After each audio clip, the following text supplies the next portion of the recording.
Después del trabajo, After Work, con Eduardo Castillo, Capital Radio.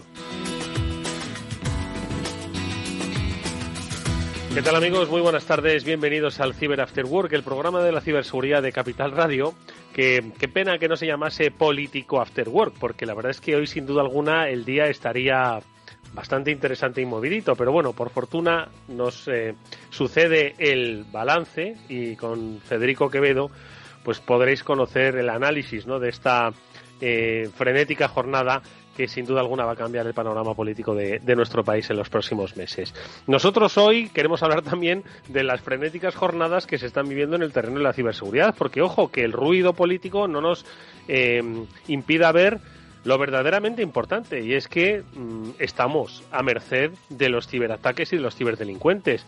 Nada menos que el Servicio Público de Empleo y todo lo que conlleva su gestión y organización. Que quede colapsado por un ciberataque no solo es grave, porque vemos hasta dónde pueden llegar los ciberatacantes, sino vemos especialmente grave cómo afecta pues al día a día, y más en una situación como la que vivimos, donde hay muchísima gente dependiente de la información del SEPE, los ERTES, la gestión de las prestaciones, el trabajo del día a día de una entidad como es el Servicio de Empleo Estatal. Bueno, pues de eso es de lo que vamos a hablar hoy en nuestro programa con nuestros especialistas, porque insistimos, es posiblemente una de las noticias del año, que estoy seguro no va a ser la noticia del año. Nos esperan muchas más de estas. Yo no sé si pensáis lo mismo. Pablo Sanemeterio, Mónica Valle. Pablo, ¿qué tal? Buenas tardes. Muy buenas tardes, Eduardo. Pues desafortunadamente tengo que estar de acuerdo contigo. Creo que habrá muchas más noticias en las cuales otros organismos, otras empresas serán portadas y darán que hablar por fallos de seguridad o incluso por fallos informáticos, y por tener que estar trabajando muchas horas y hasta altas horas de la mañana en la recuperación de los servicios. Mónica, ¿qué tal? Buenas tardes. Muy buenas tardes. Pues lamentablemente tengo que estar de acuerdo con ambos, aunque siempre lo estoy, o casi siempre por lo menos, ¿eh? Pero bueno, como quien dice, acabamos de empezar el año. Este ataque efectivamente ha sido muy grave, sobre todo por las consecuencias que está teniendo y cómo está afectando a tantísimas personas. Pero seguramente veamos ciberataques igual de graves o incluso más graves, con consecuencias similares, y por eso hoy nos vamos a centrar en cómo intentar prevenirlo o recuperarnos lo antes posible de ellos. Claro, porque hoy, amigos, a propósito de lo ocurrido en el SASE, en el SEPE, estaba yo pensando en otra cosa, de lo que ha pasado en los servicios de empleo. Vamos a hablar con nuestro invitado, con Josep Albors, el jefe del laboratorio de concienciación de ESET, y como ha dicho Mónica, quiero decir, vamos a analizar lo que ha pasado, pero no con ánimo destructivo, todo lo contrario, sino para saber qué es lo que ha ocurrido, por qué ha ocurrido, cómo ha afectado y cómo se puede prevenir pues que cualquier organización que maneja datos sensibles, pública o privada, bueno, pues esté prevenida frente al inevitable ataque que se va a producir. Bueno, pues de eso hablaremos con Josep Albors de ESET en los próximos minutos. Pero bueno, sí, es que iba a decir, esta es una de las noticias del año. Otra ha sido lo que ha ocurrido con el software del correo de Microsoft, el Microsoft Exchange Server, que es algo que ha afectado a escala global, y ese va a ser el tema de análisis de nuestra píldora SASE. Los especialistas de Netscope nos van a ayudar a entender también un poco la trascendencia de esta noticia, a la que le vamos a dar, como decimos, un tratamiento especial en nuestra píldora SASE. Pero si os parece, han ocurrido otras noticias, brevemente las vamos a comentar, porque, ojo, esta es una sección que va a necesitar cada vez muchos más minutos. Estas son las noticias de la semana.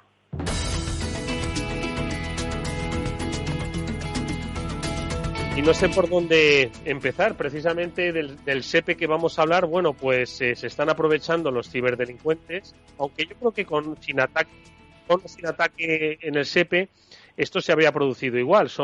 Es información sensible, es información que a la gente le importa, y la aprovechan, Mónica, bueno, pues para crear phishing en nombre de los servicios de empleo. Pues hay mucha gente ahora que depende de esa información telemática, porque la mitad de las oficinas no es que estén cerradas, pero están operando pues a una efectividad muchísimo menor a la habitual, y se depende mucho de la conexión telemática con los organismos públicos, y de eso se están aprovechando pues para crear un falso mail que te puede infectar el ordenador en nombre de un falso SEPE. Moni. Efectivamente, pues los ciberdelincuentes, como lo contamos cada semana, se aprovechan de cualquier oportunidad, cualquier gancho, noticia o situación que esté generando pues controversia o que esté de actualidad, y en este caso pues está de actualidad. Durante la última semana lo ocurrido en el SEPE. Entonces están aprovechando para lanzar o relanzar incluso campañas antiguas que ya había y que ya se habían producido, suplantando la identidad de la Seguridad Social. Entonces, pues la propia institución en sus redes sociales lo está alertando para que los usuarios estén atentos, que cualquier correo electrónico que se haga pasar o que diga que es la Seguridad Social, enviando cualquier tipo de documentación o solicitando incluso una liquidación, temas de impuestos, también están suplantando la agencia tributaria, etcétera, etcétera, pues muy atentos, porque lo más probable, el 100% de las veces, va a ser un fraude, un phishing. Van a intentar colar algún tipo de malware o van a intentar robarnos información. Así que, ante todo, precaución, pensarlo 2 veces, y más vale no pinchar en ese enlace o no descargar ese adjunto y ponernos en contacto de otra forma, o esperar un poco, tener paciencia y se solucionará. Bueno, pues un poquito de paciencia, se solucionará, pero muchísimo ojo con lo que nos llega, ¿de acuerdo? Vamos a empezar dentro de unos días la campaña de la renta. Cada vez dependemos más de las comunicaciones telemáticas, tanto con la administración local, estatal, la administración tributaria, con nuestro banco, con nuestro colegio, nuestra universidad, con todo. Así que todos esos espacios van a ser aprovechados por los ciberdelincuentes para tratar de ganar una falsa confianza. Así que muchísimo cuidado y ojo, que en estos tiempos de teletrabajo y de respuesta rápida y de videoconferencia no pasa nada, porque perdamos un minuto, no pasa nada, dudando antes de abrir un correo electrónico, aunque lleguemos tarde a una reunión de Zoom, que no pasa nada, de verdad. Más cosas. Esto tiene que ver con Python. Las noticias complejas se las dejamos a Pablo Sanemeterio. ¿Qué es lo que ha ocurrido exactamente, Pablo? Que han descubierto que había contenido fraudulento en paquetes de Python. A ver, cuéntanos un poco esto, que lo podamos entender todos.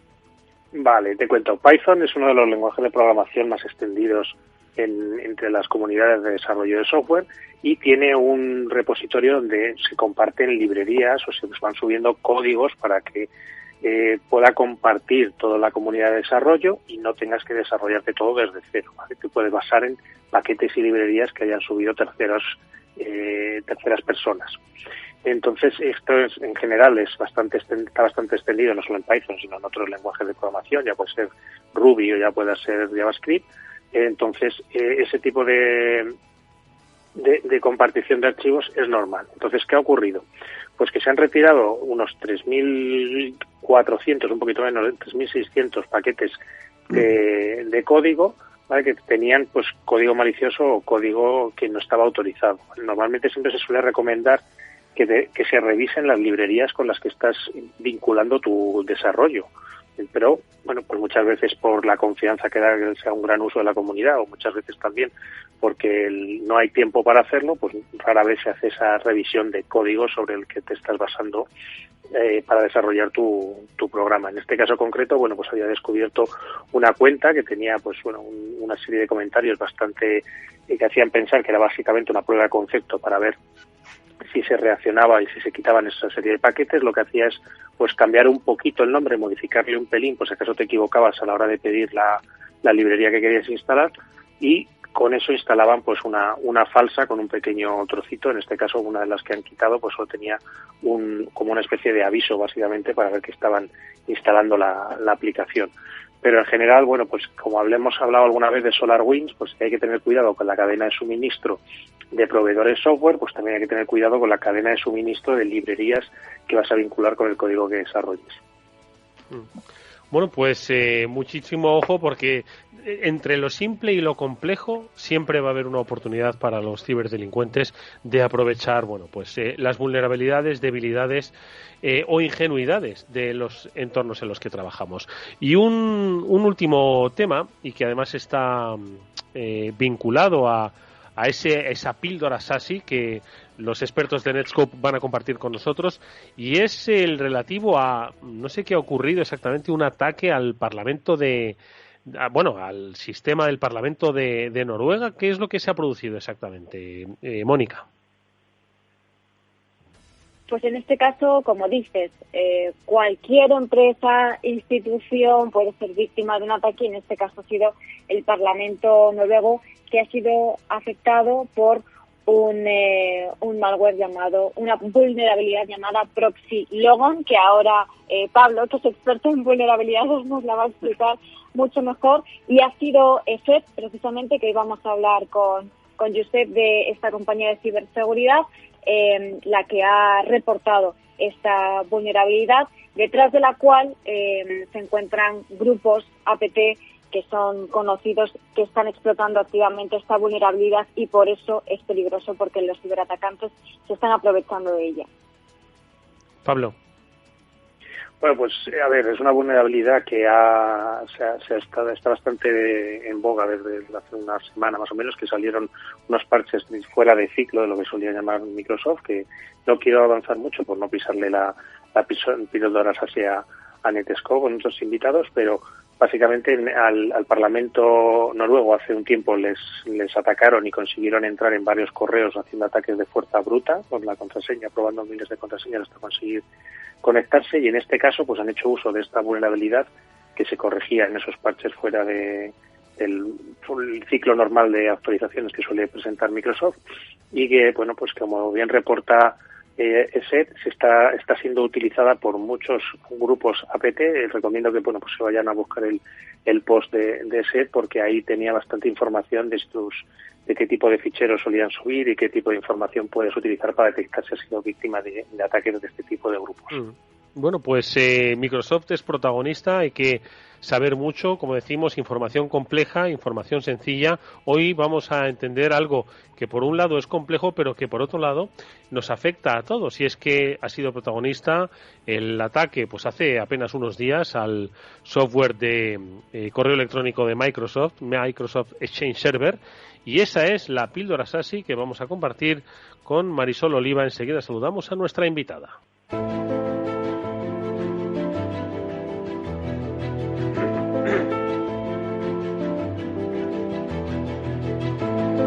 Bueno, pues Marisol es Regional Sales Manager de Netscope, y con ella vamos a tratar de entender brevemente qué es lo que ha ocurrido, por qué ha ocurrido, y en segundo lugar, no contar el pasado, sino hablar del futuro, sobre todo de la protección. Marisol, ¿qué tal? Muy buenas tardes.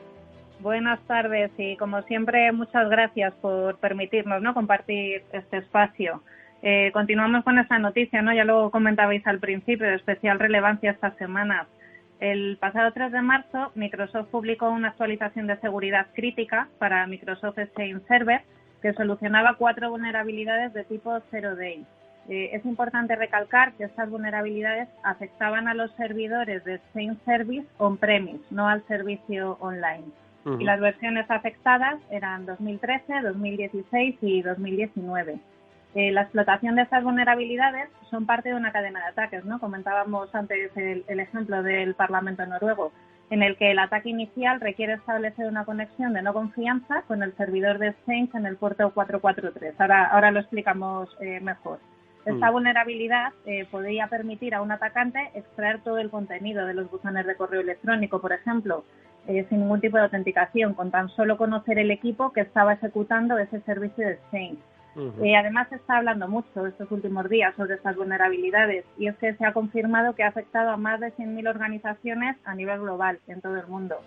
Originalmente, cuando se tiene conocimiento de esta noticia, la actividad maliciosa se atribuye al grupo chino Hafnium, pero bueno, después se cree que otros actores se siguen aprovechando de esta vulnerabilidad una vez ha sido publicada. ¿Y cómo funciona? Si el servidor de Microsoft Exchange de una empresa tiene acceso a Internet y no se ha actualizado con los últimos parches de Microsoft, o no se ha protegido con alguna solución de tipo Zero Trust, y ahora vamos a ver en qué consiste, pues hay riesgo de que esté afectado. Muchos servidores Exchange están conectados a Internet mediante la funcionalidad conocida como Outlook Web Access, o por las siglas, ¿no?, también OWA. Y además están integrados en la red de la empresa, ¿no? Aquí es donde encontramos el riesgo.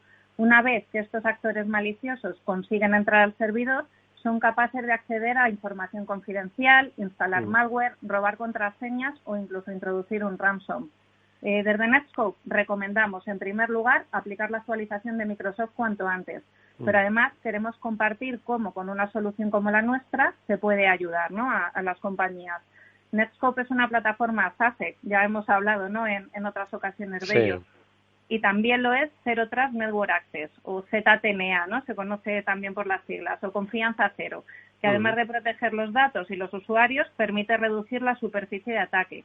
En un escenario pues como el que estamos viendo, y si nos ponemos desde la posición del usuario, podríamos enrutar el tráfico de acceso a estos servicios online, ¿no? Ejemplo, Allowa, que veíamos, a través de túneles encriptados, eliminando así todo tipo de exposición externa. Esto aplica a cualquier aplicación que tenga una empresa publicada en Internet y a la que se quiere dar acceso desde los usuarios remotos.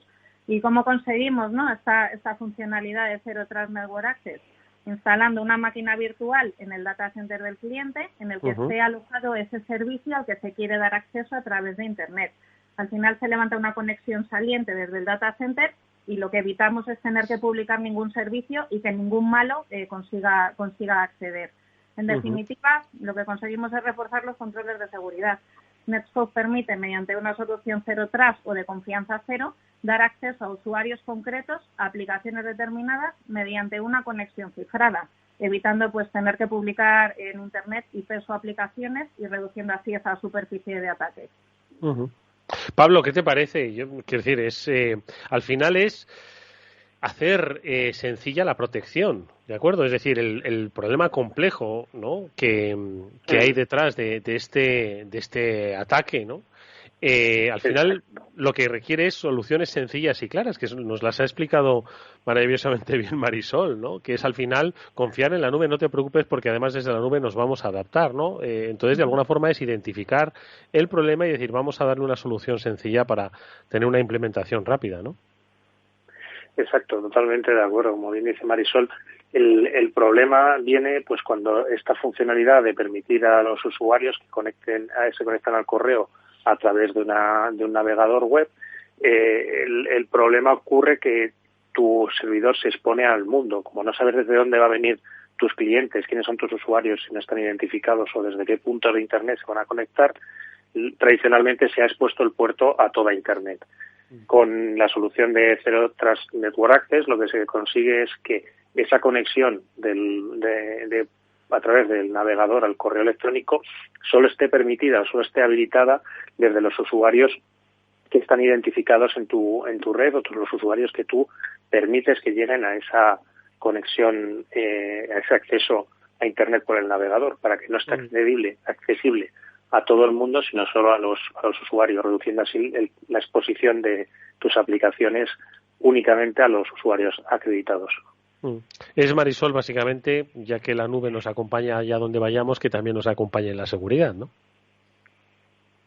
Eso es, así es.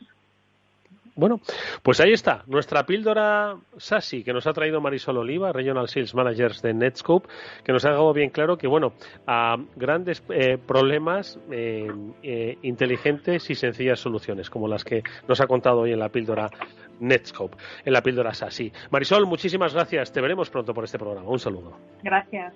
Adiós.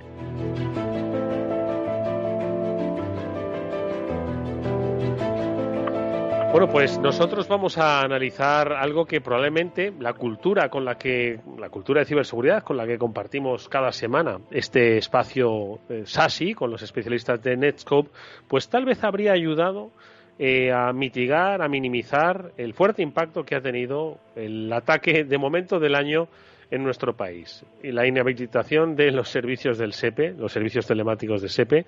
¿Por qué ha ocurrido? ¿Qué es lo que podemos aprender? Bueno, pues esto es lo que vamos a conocer con nuestro invitado, al que enseguida vamos a saludar. Ya está por aquí, Josep Albors.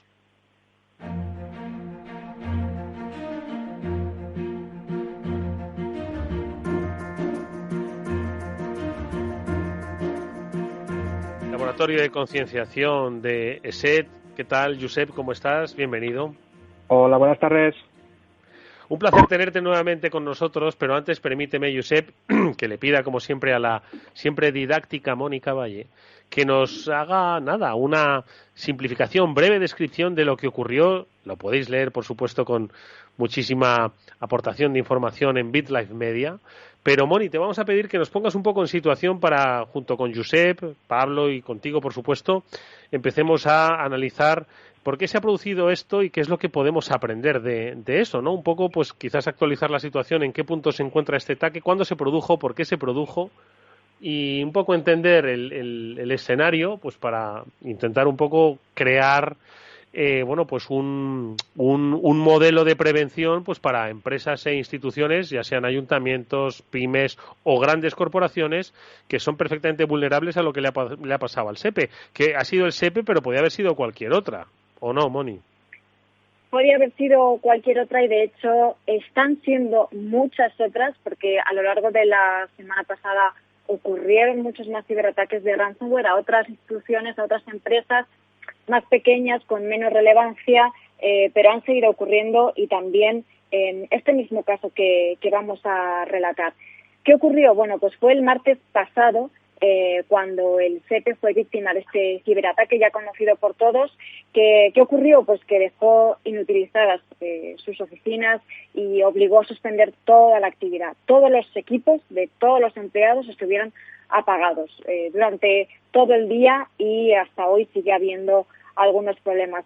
Desde el principio todo indicó y se comunicó también que el ciberataque era un tipo ransomware, y después se supo que era de la familia Ryuk, la versión, un ransomware de esta rama, que es bastante peligroso, y lo vamos a ver con Josep, porque este ransomware Ryuk es bastante preocupante también que sea el que te ha atacado. ¿Qué ha ocurrido después? Pues bueno, que han estado pues el propio SEPE junto con otros organismos, otras instituciones también, intentando solucionar todo para que volviese a la normalidad lo antes posible. Por el momento, como digo, casi todo está ya solucionado, aunque sigue habiendo problemas.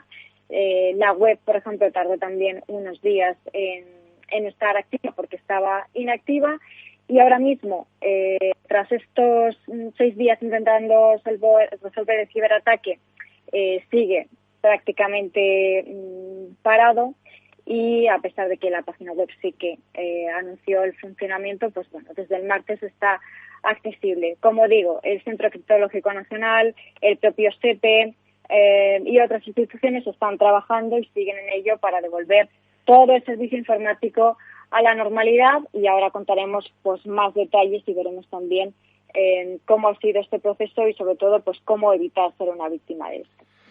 Fantásticamente descrito por Mónica Valle. Josep, ¿cómo se cuela esto en el SEPE? ¿Un correo que alguien abre? ¿Una vulnerabilidad que es aprovechada? ¿Una campaña masiva de ataque? ¿Por qué se produce esto? ¿Y qué es lo primero que genera? Es decir, una inhabilitación de los ordenadores de mesa de la gente que está trabajando, muchos de ellos, entiendo, en remoto desde sus casas. ¿Qué es lo que ocurre? Vamos a ver, primero tenemos que identificar a Ryuk como un ransomware que, digamos, tiene muy bien elegidos a sus víctimas. No es un ransomware que se propaga masivamente de forma que puede afectar a muchas empresas. No. Es un ransomware que, para empezar, lleva casi 3 años en activo, que está evolucionando de forma constantemente, que está añadiendo mecanismos de infección de forma... hace pocas semanas sacaron nuevas versiones. Y la manera en la que puede entrar es variada. Puede entrar, pues, como tú muy bien has dicho, a través de adjuntos o enlaces en el correo, puede entrar a través de vulnerabilidades como las recientemente descubiertas en Exchange, puede entrar a través de descargas desde web a las que los usuarios acceden, puede entrar a través de protocolo de escritorio remoto. O sea, tienen una múltiple variedad de vectores de ataque. No hay que centrarse solamente en el único, como puede ser el correo. Y aquí el tema importante no es tanto el cifrado de los archivos, sino lo que ha podido pasar antes, porque Ryuk muchas veces se utiliza, como otro ransomware, como una fase final de un ataque más elaborado, y que accede a estas redes corporativas, ve qué es lo que puede robar, sustrae la información y luego, como última fase, cifra los archivos. Y la fase previa es lo que no sabemos si ha pasado, y esperemos que si ha pasado no sea tan grave como en otras ocasiones en las que este ransomware y otras familias se han visto involucradas. Madre mía, o sea que se sospecha que quizás el cifrado es la traca final de algo, es decir, es como lo que yo es como decir, oye, que sepas que he cogido esta información y que la he cifrado, es decir, que igual ahora se está produciendo una interlocución, ¿no? Pues para determinar qué es lo que, o sea, cuando de repente atacan a una institución como el SEPE, que maneja pues datos sobre prestaciones, sobre empresas, sobre, en fin, entendemos que esto, de la misma forma que Hacienda también sobre cotización, sobre recaudación, etcétera, etcétera, ¿qué información es la que, quiero decir, o sea, que ellos sepan exactamente cuál es la información válida, significa que ha debido haber un trabajo detrás vamos, no digo yo de meses, pero casi, Josep, no sé. Bueno, es que eso lo hacen con cualquier empresa que comprometen. Estamos hablando de Ryuk, como cualquier otro ransomware que esté vendido en la dark web como ransomware as a service, pues quien los ataca sabe perfectamente quiénes van a ser sus objetivos y qué es lo que pueden pagar y cuál es la información que pueden robar para así extorsionar de forma más efectiva. Entonces, sí que es verdad que muchas veces en estos ataques hay un trabajo de campo por parte de los delincuentes, tanto para reconocer su objetivo, la información, digamos, confidencial que pueden sustraer, que sea más interesante, y después estudiar los vectores de ataque y una vez están dentro, realizar movimientos laterales para conseguir comprometer el mayor número de máquinas, sustraer la información y utilizarlas esas en la fase de negociación de pago del chantaje. Pablo. Hola, Josep, buenas tardes. Gracias por acompañarnos otra vez más en nuestro programa. Y yo quería preguntarte, ya que lo estás comentando, que Ryuk es un malware que está destinado a buscar objetivos concretos, ¿esto puede hacer pensar a empresas pequeñas o similares que ellos pueden no estar en la lista de objetivos, que ellos pueden vivir tranquilos y ajenos a este malware? Pues por desgracia no, porque Ryuk es una de las familias de ransomware que hay, pero es que hay otras familias que sí que atacan de forma más directa a pymes y medianas empresas. Digamos que hay varias clasificaciones del nivel de ransomware y hay unos que sí que buscan objetivos muy grandes, que saben que pueden pagar cifras hasta millonarias, y otras que van dedicadas a lo que es el cifrado, como hemos venido observando durante los últimos años en empresas de un tamaño pequeño o mediano. Oye, Josep, esto, quiero decir, ¿qué tenía que haber pasado para haberse evitado? O haberse evitado este efecto de que todavía, como ha explicado Mónica al principio, siga habiendo, bueno, pues disfuncionalidad en el servicio, aunque se va recuperando la actividad, ¿no? ¿Qué es lo que tenía que haber pasado? ¿Qué sistemas de protección deberían haberse puesto en marcha? Y luego, como seguro preguntará Mónica, ¿no? ¿Qué aprendizaje se lleva de esto? Es decir, las copias de seguridad de las que siempre hablamos tienen que ver en esto un poco, no sé. ¿Qué es lo que, cuéntanos, a ver, qué es lo que, en tu opinión, esto podría haberse, cómo se podría haber evitado esto?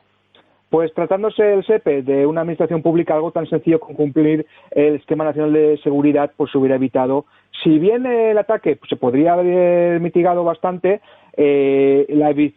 evitarlo completamente depende de la habilidad también de los atacantes, pero con cumplir una serie de requisitos que están establecidos, como he dicho, en el Esquema Nacional de Seguridad, se le podría haber puesto mucho más difícil que aparentemente se les ha puesto hasta ahora. El tema de la recuperación desde copias de seguridad, sí, es algo a posteriori, pero de forma preventiva también puedes establecer ciertas medidas para que no se ejecuten archivos alegremente adjuntos a un correo, bloquear lo que es el acceso no autorizado al escritorio remoto, gente que esté conectándose remotamente desde fuera con unas contraseñas robustas y aplicando doble factor de autenticación, establecer soluciones EDR que vigilen y monitoricen, por ejemplo, aquella actividad sospechosa que muchas veces se está realizando por parte del malware actual, que es la utilización de herramientas legítimas del sistema como PowerShell, para que ese uso que sea, digamos, no legítimo sea monitorizado y detenido a tiempo. Todas esas capas de seguridad se pueden establecer, se pueden aplicar y se pueden usar para detener este tipo de ataques. Otra cosa es que haya los recursos, el tiempo y las ganas necesarias para poder realizar este tipo de labores. Mónica. Y Josep, el ransomware se caracteriza además por su modus operandi de cifrar la información, etcétera, etcétera, por pedir un rescate a cambio económico, a través de criptomonedas, etcétera. Y en este caso es llamativo porque, bueno, según han comunicado desde el CEPE, no se ha pedido ningún rescate, ¿no? Y llama la atención el hecho de que no busquen el dinero y que, bueno, se apunta que quizás solamente quieran hacer daño. ¿Se sabe algo más sobre esto o qué es lo que puede estar ocurriendo? En el caso de Ryuk y otros ransomware que atacan a grandes objetivos, cuando te dejan la nota de que han cifrado los archivos, ellos no piden el rescate ahí. Ellos simplemente te dejan una dirección de contacto y decir, ponte en contacto con nosotros y empezamos a hablar. Porque dependiendo del nivel de ataque que hayan sufrido, de la filtración de datos que se haya realizado y el tipo de empresa que se trate, el precio a pagar será diferente. Con lo cual es posible que ellos no hayan pedido un rescate, pero estén habiendo negociaciones. Que se puede aplicar otro tipo de ataque en plan de simplemente secuestro de datos y por este punto, digamos, dificultar el trabajo de una administración pública como en este caso, es posible, pero sería un poco raro cuando la mayoría de casos de ransomware, y especialmente los de Ryuk, las cifras que se han llegado a pagar son bastante altas y es un grupo que no se caracteriza precisamente por bajar el precio de los rescates aunque sea negociando. Madre mía. Josep, en cuanto surgió la noticia, entiendo que pues el resto de administraciones públicas, ¿no?, con una mayor o menor gestión de datos, por ejemplo, administración tributaria, seguridad social, se me está ocurriendo, ¿no?, o pues cualquier administración que gestiona datos, ¿no?, de la administración general del Estado, pues seguro que dijo, oye, a ver, vamos a revisar un poco qué es lo que estamos haciendo. Entiendo que, como bien has apuntado al principio, bueno, pues hay unas directrices, no hay un plan marco, pues y además el papel del CNN, del Centro Criptológico Nacional, el CCR-CERN, bueno, pues entiendo que también hace un papel un poco como lo hemos comentado en este programa en más de una ocasión, ¿no? Entonces, no sé si te consta o entiendo que muchas de estas instituciones debieron revisar sus protocolos, ¿no?, y hacer pues una especie de auditoría por si ellos eran los siguientes, ¿no? Tú sabes el refrán de cuando las barbas de tu vecino veas cortar, pon las tuyas a remojar. Pues imagino que en este caso se habrá aplicado, y más proveniendo de gente que está especializada en este tipo de incidentes, como son los responsables del CCNCER, y que con colaboración con empresas privadas pues intentan que esto no se replique en otras administraciones. Aún así, hoy hemos tenido otro caso, no sé si lo habéis mencionado en el programa, el de la AMB de Barcelona, que en el área metropolitana de Barcelona también se ha visto comprometida por un ransomware. No es Ryuk, según parece, sino otra familia, no han dicho tampoco cuál, pero vamos, esto es que es el pan nuestro cada día a nivel mundial. Muchas veces nos sorprendemos porque la empresa o organización afectada, pero que le pregunten a los ayuntamientos en Estados Unidos, que llevan bastante tiempo sufriendo este tipo de ataques, y cuánto les cuesta y lo que ha provocado. Pablo.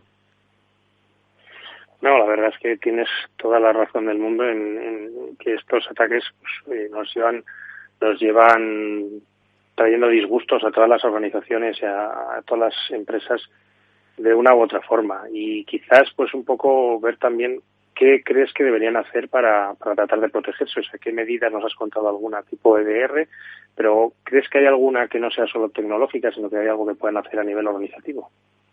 A nivel organizativo, a nivel de concienciación, a nivel de, digamos, educación a todos los niveles, se pueden ayudar a aplicar una capa adicional de seguridad en la cual el usuario intervenga, pero siempre es preferible confiar en tecnologías y en soluciones que ya están bien establecidas y sabemos que funcionan, que sí, que pueden tardar más o menos tiempo en implementarse, que sí, que pueden, digamos, retrasar mínimamente la usabilidad de ciertos sistemas a los que los operarios o los usuarios ya están acostumbrados. Sí, pero la ventaja que eso aporta frente a un ataque de estas características es mucho mayor que las posibles molestias o incluso gasto, que nunca es un gasto, es una inversión que puedan suponer todo este tipo de ventajas. Y no solamente en cuanto a tecnológicas, sino también, por ejemplo, a nivel de auditoría, a nivel de saber cuáles son los posibles fallos de seguridad que se están ahora mismamente cometiendo, cuáles son los posibles vectores de entrada, cuáles son todos aquellos sistemas críticos que deben ser parcheados, y eso, si no se realiza de forma externa, una auditoría de este tipo, no se conoce, se deja eso por parchear, por solucionar, y luego pasan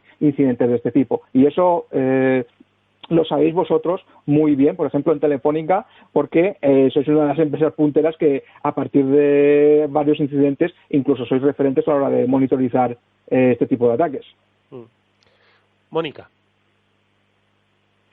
A nivel de prevención, la concienciación es básica, las tecnologías proactivas, pero también de detección temprana y de recuperación. Me explico, en el caso del ransomware el caso es visible y las empresas se enteran enseguida, ¿no? O en cuanto criminal quiera que se enteren.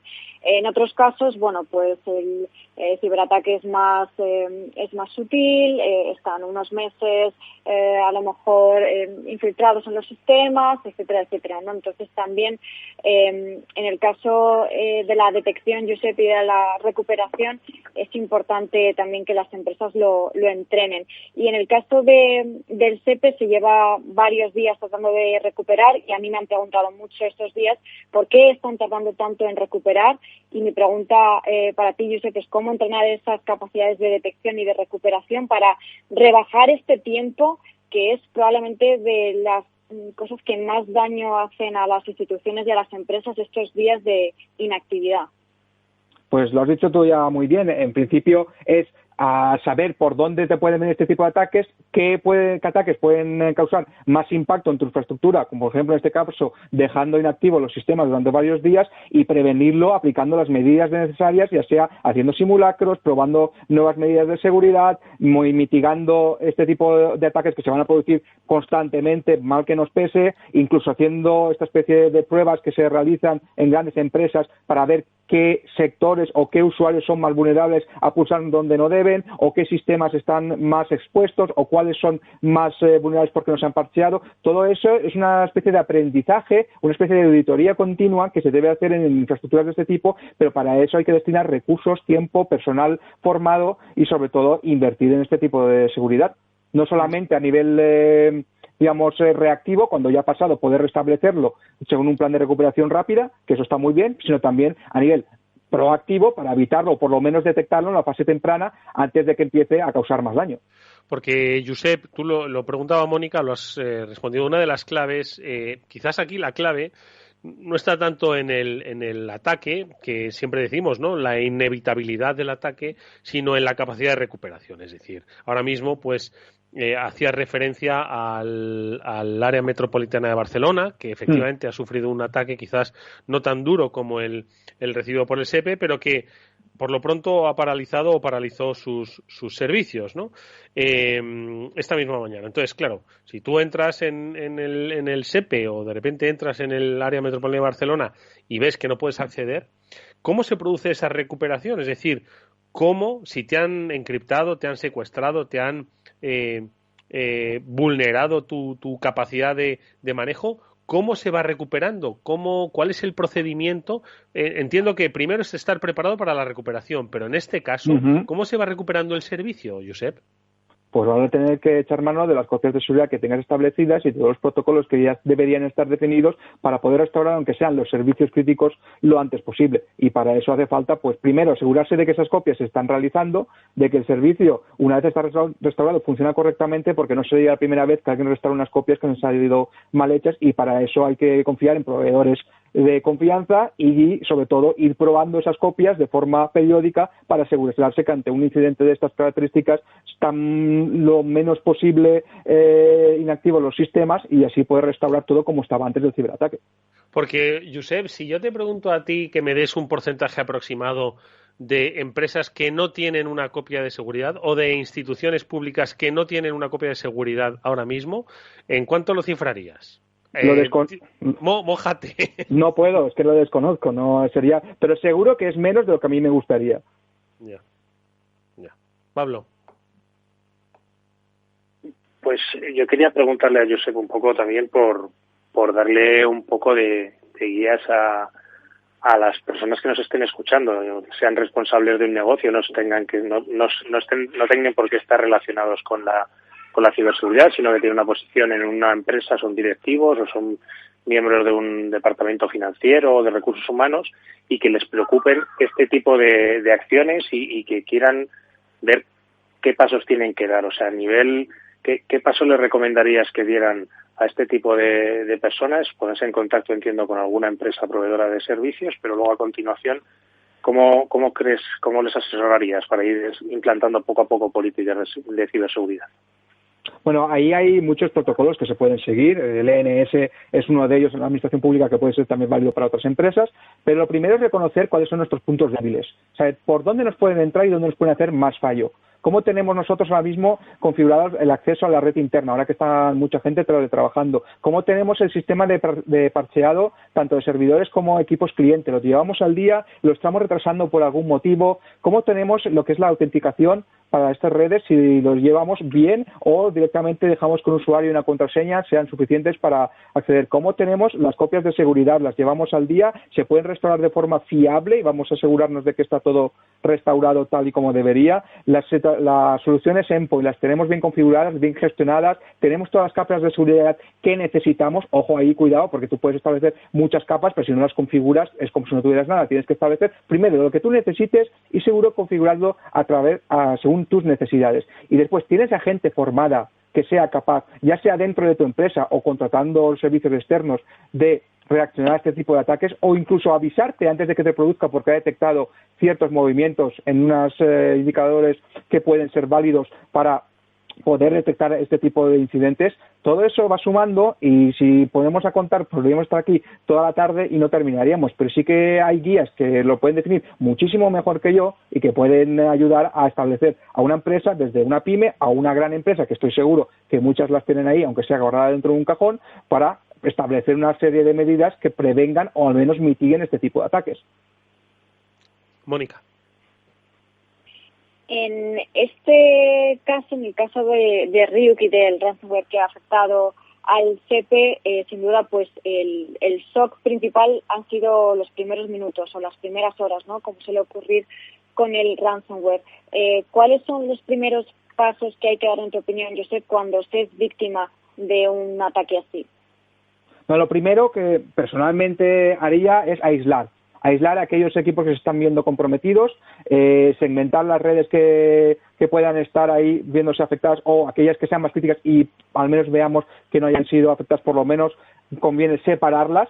El tema de tirar del cable es algo muy manido, pero a veces resulta una opción que es la única disponible, pero sobre todo es eso, aislar y a partir de ahí mitigar, intentar restaurar, pero antes también se tendría que analizar a ver por dónde han entrado, porque por mucho que restaures, por mucho que recuperes a partir de las copias de seguridad, si no tapas el agujero que ha sido aprovechado por este incidente, puede que al cabo de poco tiempo te vengan otros y puede ser un ransomware o puede ser cualquier otro ciberataque y causarte un destrozo igual. Con lo cual, pues ahí hay que identificar, separar o segmentar, solucionar y, sobre todo, investigar cuál ha sido el posible vector de ataque o vector de entrada utilizado para solucionarlo. Tanto ese como cualquier otro posible que pueda haber y que no haya sido aprovechado en esta ocasión, pero sí puede serlo en el futuro.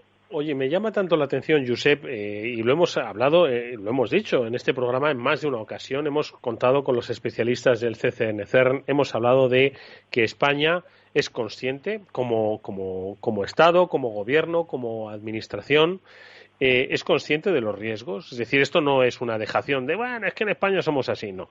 Es decir, estoy seguro de que hay una conciencia y una acción clara sobre las ciberamenazas. Creo que organismos como el SEPE o como la Administración Tributaria cuentan con protocolos y tal, pero me llama la atención que pese a tener políticas implantadas, pues al parecer no han resultado eficaces. Es decir, que igual eran eficaces hace 6 meses, pero hoy no lo eran.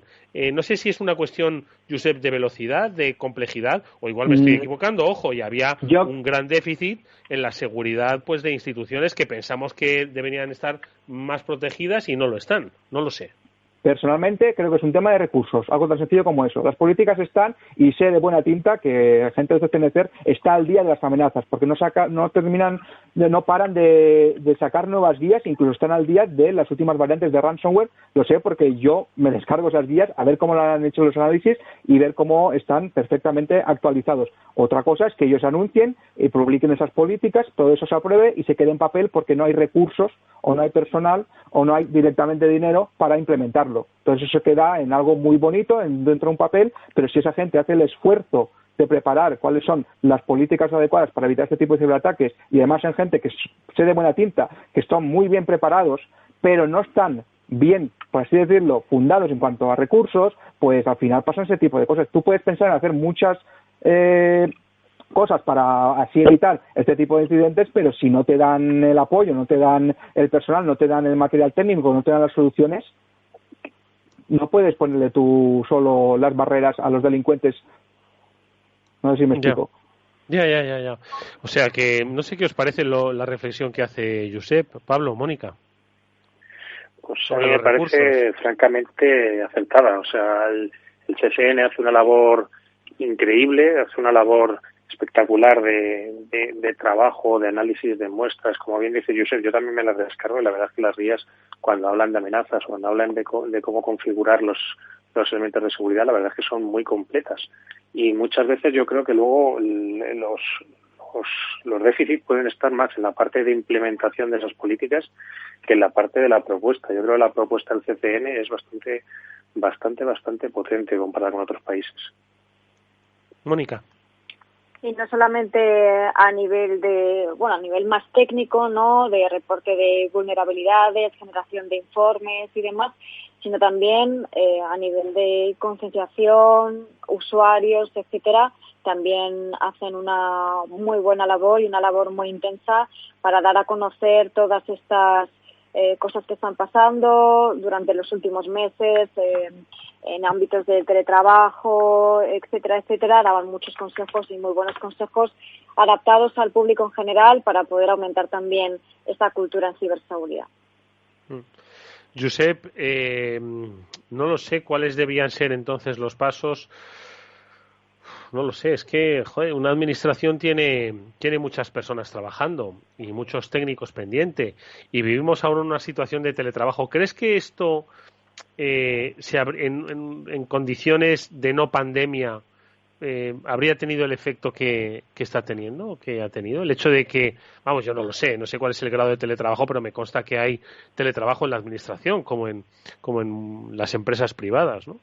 Entonces, ¿crees que el escenario podría haber sido diferente si no hubiese habido pandemia, si hubiésemos estado todos pues en las oficinas del SEPE o de donde fuere? No creo que hubiera habido muchas diferencias, porque te digo, los vectores de entrada son tantos y tan variados que podrían haber aprovechado cualquiera de los que he mencionado antes, con lo cual a lo mejor el ataque se hubiera retrasado un tiempo, pero si los delincuentes tenían como objetivo, en este caso, una administración pública como el SEPE, y sabían que presentaba debilidades que podían aprovechar para entrar, lo hubieran hecho con situación de pandemia o sin situación de pandemia. Josep, como dices, esto ningún ataque es casual, ¿no? Quizás para el gran público esto queda en un ataque y de repente han atacado AMB, ¿no? el área metropolitana de Barcelona, y mañana será otro, ¿no? Donde apenas hay conexión, ¿no? Entonces quizás la gente lo vea, el gran público lo vea, pues eso, desconectado, que son ataques y que, bueno, pues que se están produciendo muchos, ¿no? Sin embargo, eso quizás es un problema, ¿no? En el sentido del que los veamos desconectados y no veamos que tienen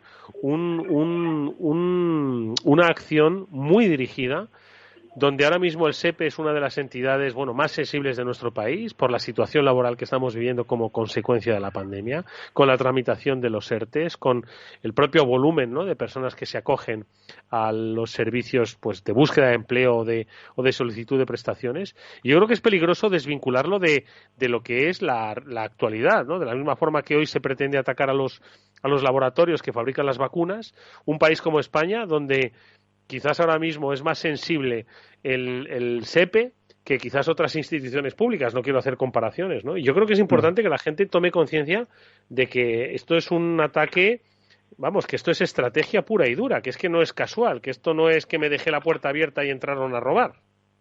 Claro, ellos van a intentar realizar ataque a aquellas infraestructuras, sean empresas o infraestructuras críticas o, en este caso, un organismo oficial, cuando mejor les venga para ellos a la hora de presionar por el rescate. No es lo mismo una situación que hubiera sido, digamos, en el caso de que no se hubiese producido todo el tema de pandemia, todo el tema de los ERTES y demás, pues a lo mejor el poder de negociación de los delincuentes no hubiera sido tan elevado. Pero estando en la situación que estamos, aparte de toda la opinión pública, pues que obviamente pues se ha visto indignada, con razón, que una administración de este tipo pues se haya visto comprometida con este tipo de ataques, pues eso le da peso a los delincuentes para exigir un rescate mayor a lo mejor del que tenían pensado. Pero claro, todavía no sabemos nada, se ha hecho público esa negociación, no sabemos si está sucediendo o no, pero en casos anteriores ha pasado. Mónica, una última reflexión. Decía Josep, no se ha hecho público. ¿Crees que es bueno que la gente, cuando algún día pues esto tenga una resolución, ojalá sea pronto, conozca lo que ha pasado? Quiero decir que siempre hemos dicho, ¿no?, que una de las partes más importantes del ciberataque es el cómo lo comunicas después, ¿no? Por los aspectos tanto reputacionales, ¿no? Pues por la propia operatividad, ¿no? Entonces, en el caso de una empresa pública, Moni, ¿tú qué opinas? Es una opinión breve porque nos queda un minuto. Yo creo que al final la transparencia en este sentido siempre es positiva y deseable, ya sea una empresa privada o pública. Siempre va a venir bien que el usuario sepa lo que ha ocurrido, porque también va a ayudar, como decía Josep, pon las barbas a remojar, ¿no? También va a ayudar a que usuarios, empresas, pequeñas empresas, pongan las medidas cuando sepan efectivamente qué es lo que ha ocurrido y cómo ha ocurrido. Siempre creo que esa transparencia es bienvenida. Pues nos quedamos con esa reflexión y, por supuesto, con los interesantísimos análisis y comentarios de nuestro amigo hoy invitado, Josep Albors, el jefe de concienciación del Laboratorio de Concienciación de SET, al que le agradecemos, como siempre, que nos haya acompañado estos minutos. Josep, amigo, cuídate mucho y muchas gracias. Igualmente, amigos, a ver si nos vemos pronto. Ojalá que sea así. Hasta pronto. Bueno, pues nada, amigos, que lo dicho, que nos vamos. Interesantísimo el programa de hoy, que nos tiene que, pues eso, dejar lecciones aprendidas. Pablo Sanemeterio, Mónica Valle, amigos, muchas gracias. La semana que viene que tendremos programa especial, Pablo. Tenemos un programa en el que nos visita una persona a la que le tengo mucho aprecio y que además es un referente dentro del mundo de la ciberseguridad, como es Francisco Lázaro, que es el CISO de Renfe y además un referente en ISMS Forum. Bueno, pues con él hablaremos la semana que viene de este y otros muchos temas, por supuesto. Pablo, Mónica, muchísimas gracias, amigos. A vosotros siempre. A ti siempre tú. Hasta luego. After Work, con Eduardo Castillo,